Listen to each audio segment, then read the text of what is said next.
رسول اللہ پریشانم پریشانم اغثنی یا رسول اللہ شہاب کس نوازی کن طبیبہ چارہ سازی کن مریض درد اسیانم اغثنی یا رسول اللہ میرے آقا میں ان کے عرش میں آیا بیٹھا ہوں، یہ غلام بھی آپ کے عاشق کے عرش میں آئے بیٹھے ہیں، یہ بھی یہی کہتے ہیں بکار خیش غیرانم اغثنی یا رسول اللہ پریشانم پریشانم اغثنی یا رسول اللہ شہاب کس نوازی کن مودھور میٹی شرپائیم سرننگ نموز بجائیم کوئی پچھن نویڑے آئیم ہتو الٹا عالم کھلدا کئی شخص طبیب کمامن سے پڑیاں جھول پلاوین میرے دل دا بہت نہ پاوین میرے دل دا بہت نہ پاوین پوے فرق نہیں ہے کہ دل دا دل پرم نگر تو تانگے جتھو پینڈے سخت آرانگے نہ راہ فرید نہ لانگے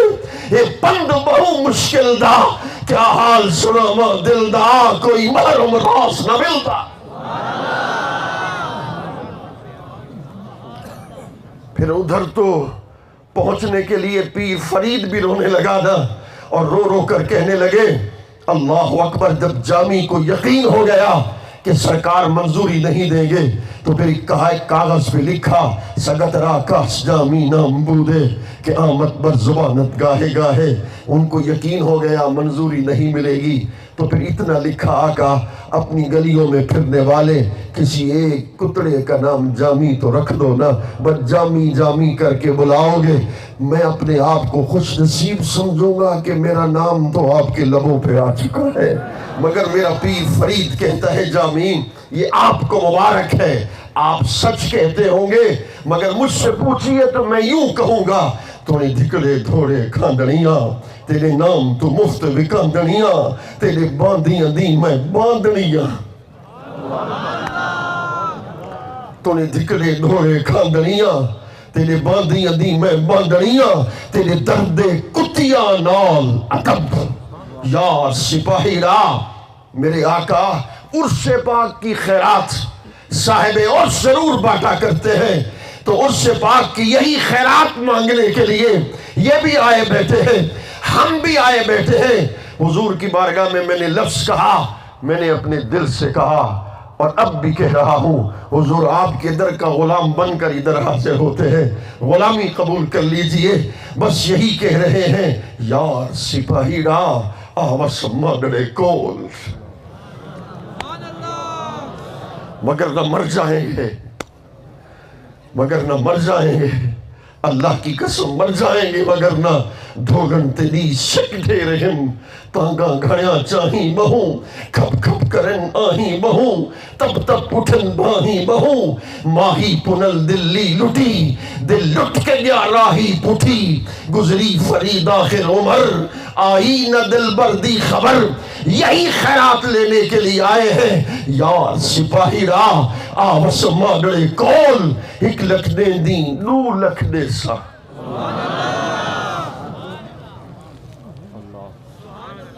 ایک رات میں تقریر کر کے جب گھر پہنچا تو ساری رات روتا رہا۔ میں نے کہا مظہر مختار یہ بڑا دعویٰ تم نے کر دیا رسول اللہ صلی اللہ علیہ وسلم کے دیدار کا، پہلے یہ تو فیصلہ کر تیری آنکھیں قابل بھی ہیں، قابل بھی ہیں۔ ساری رات روتا رہا۔ تہجد کے وقت پھر میرے دل نے مجھے تسلی دی، ہاں جو کچھ بھی ہے تو سرکار کے نا، بس تم اپنی بات کیے جا کے ملسم یار فرید کناہی ملسم یار فرید کناہی دودھ دکھاما کٹ کٹ آہی۔ میں 2 منٹ میں بات کو ختم کرنے والا ہوں اور یہ عرس کا پیغام میسج آپ کو دینے کے لیے آپ کی خدمت میں پیش ہوا ہوں۔ قبل اس کے کہ وہ پیغام دوں، مرشد کا ادب یقیناً جس نے سیکھنا ہو میں بلا مبالغہ کہہ رہا ہوں وہ اس آستانہ عالیہ سے آ کر سیکھیں۔ حضرت آپ کا عرس بھی ہو گیا، حضور حضرت خواجہ نظام الدین محبوب الہی قدس سر العزیز آپ کے مرید خاص تھے حضرت امیر خسرو رحمت اللہ تعالیٰ علیہ۔ آپ سامان تجارت لے کے آ رہے تھے. بعض سند میں ملتا ہے کہ ایک مشارہ میں گئے، وہاں سے بہت سارا مال ملا، وہ لے کے آ رہے تھے، باہر کے سامان تجارت لے کے آ رہے تھے. ایک بندہ مرشد کے حضور پہنچا، حضور محبوب الہی کی بارگاہ میں، بچی کی شادی کرنا ہے، کچھ عطا کر دیں گے؟ فرما بابو یہ میرا جوتا پڑا ہوا ہے، اس کو لے جا. یہ جوتا پڑا ہوا ہے، اس کو لے جا. دل میں خیال کرنے لگا جوتا کتنے میں بکے گا، بچی کی شادی کیسے کروں گا. راستے میں پہنچا تو حضرت امیر خسرو رحمت اللہ تعالی علیہ سے ملاقات ہوئی.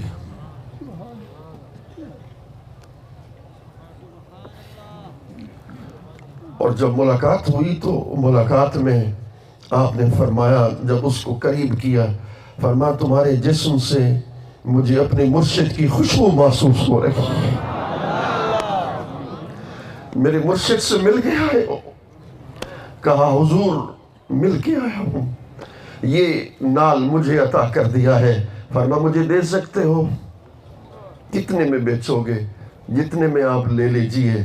فرمایا یہ اونٹوں پر سارا سامان تجارت لدا ہوا ہے، اس وقت یہ میرے پاس ہے، یہ تم لے لو، اس کے بدلے میں مرشد کا نال پاک مجھے دے دو. اس نے کہا، دل میں سوچا کہ گھاٹے کا سودا نہیں ہے. اس نے نال پاک آپ کو دے دیا. حضرت امیر خسرو حضرت محبوب الہی کے دروازے پر جب پہنچے، آپ کو بتایا کچھ نہیں، زبان سے کچھ نہیں بولا.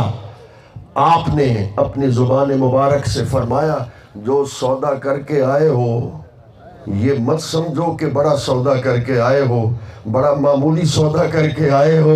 میرے نال پاک کی قیمت تو بہت بڑی تھی. اللہ اکبر. حضرت شاہ عبد الحق محقق علی الاطلاق قدس سر العزیز فرماتے ہیں کہ سلسلہ اویسیہ کے 7 اصول ہیں. اس کو غور سے سننا ہے، اس پر کوئی بحث نہیں کروں گا، صرف وہ 7 اصول آپ کی بارگاہ میں پیش کر دوں گا. یہ تصوف کا نچوڑ ہے، یہی روح تصوف ہے. یہ اویسی سلسلہ کا ایک منفرد خاصہ ہے جس کو حضرت شاہ عبد الحق محدث دہلوی نے بیان کیا. سب سے پہلا اصول اتباع رسول ہے، رسول اللہ صلی اللہ علیہ وسلم کی اتباع کرنا. اور حضرت شاہ عبد الحق محدث دہلوی قل ان کنتم تحبون اللہ فاتبعونی یحببکم اللہ، اس آیت کا ترجمہ یوں کرتے ہیں، اگر تم بندگان خاص میں سے بننا چاہتے ہو، اگر تم چاہتے ہو کہ اللہ کے مقرب بندے بن جاؤ، اللہ کے ہاں مقام قرب کو پا جاؤ، تو پھر اتباع رسول کر لو. جب اتباع رسول ہو جائے گی، اور اتباع کا کیا مطلب ہے؟ خدا کی قسم سنو گے تو ایمان تازہ ہو جائے گا. اتباع رسول کا مطلب کیا ہے؟ جو محبوب کرتا جائے عاشق وہی کرتا چلا جائے. اس کو اتباع رسول کہتے ہیں. سب سے پہلا خاصہ اتباع رسول ہے. دوسرا فرما خلوت در انجمن، یہ دوسرا خاصہ ہے سلسلہ اویسیہ کا.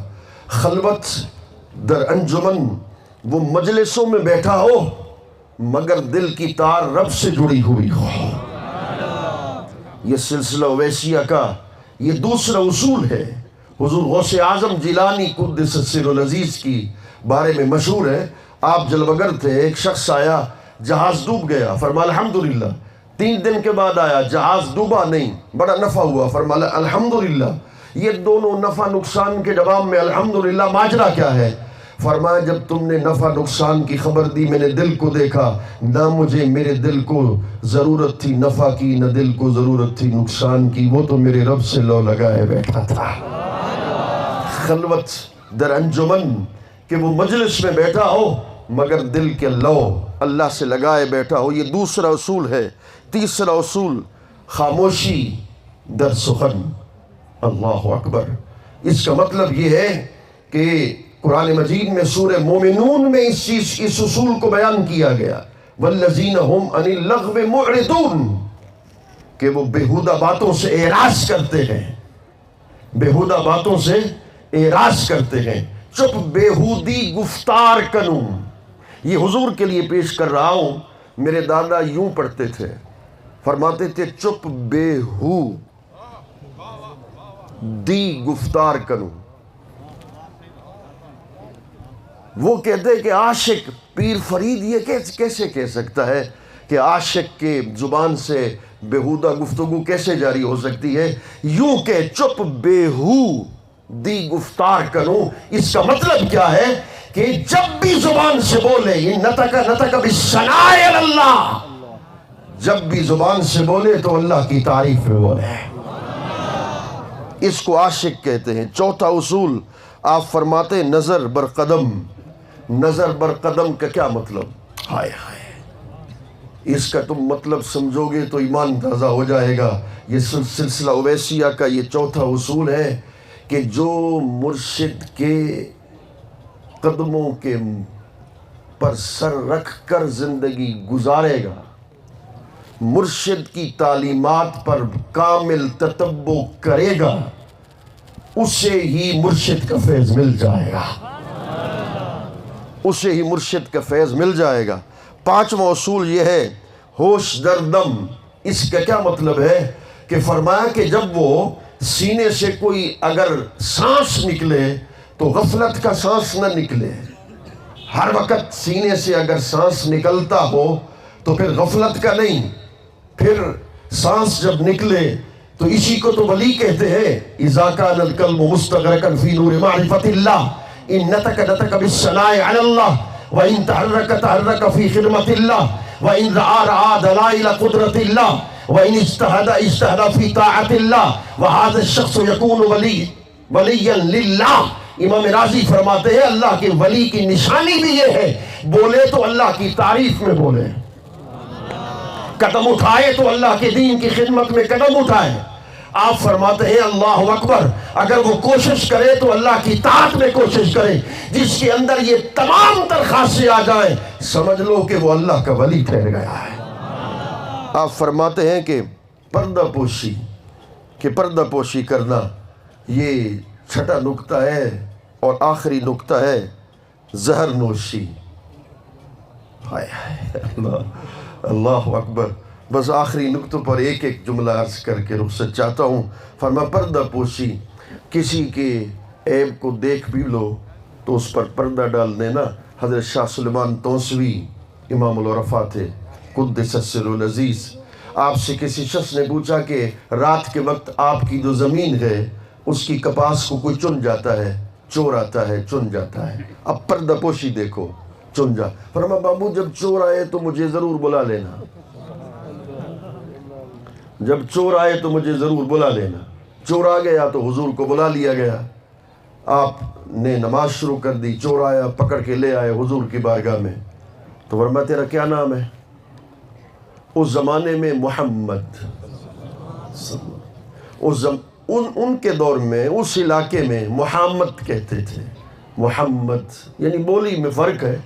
تو اس نے کہا میرا، آپ نے فرمایا تیرا کیا نام ہے؟ اس نے کہا محمد. پردہ پوشی دیکھو.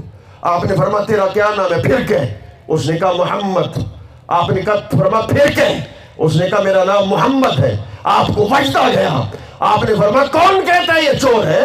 وہ جس کا نام محمد ہو شاہ سلیمان توسوی بھی اس کا ہے، اس کی زمین بھی اس کی ملکیت ہے.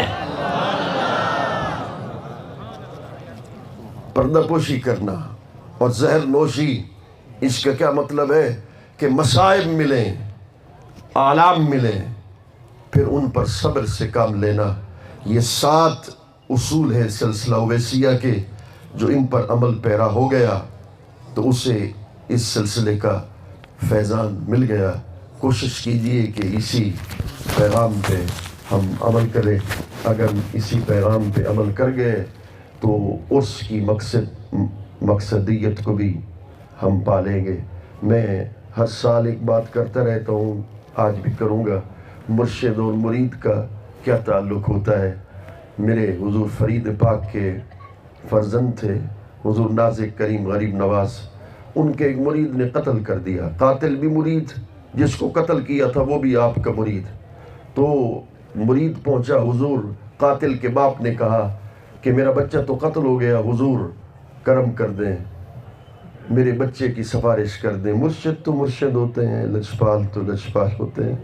تو ان کے در پہ چلے گئے، ان کے دروازے پر چلے گئے تو مرید اٹھا، حضور کیسے آنا ہوا؟ فرمایا یہ اس کا سفارشی بن کے آیا ہوں، تمہاری مرضی، قصاص لو، دیت لو، فیصلہ تم نے کرنا ہے، ابھی فیصلہ کیے دیتے ہیں۔ گھر پہنچا، 5 بچے تھے، ایک قتل ہو گیا، شہید ہو گیا، 4 باقی تھے، وضو کرایا، قطار میں مرشد کے حضور کھڑا کر دیا۔ آپ نے فرمایا تھا نا فیصلہ کر دو، تو فیصلہ کر کے آیا ہوں۔ فرمایا فیصلہ سنا دو۔ حضور فیصلہ یہ ہے، اس قاتل سے کہیے ہر سال میرا ایک بچہ قتل کرتا جائے، اس کے بدلے میں میرا مرشد میرے گھر آ جائے گا، میرا پیا میرے گھر آ جائے گا۔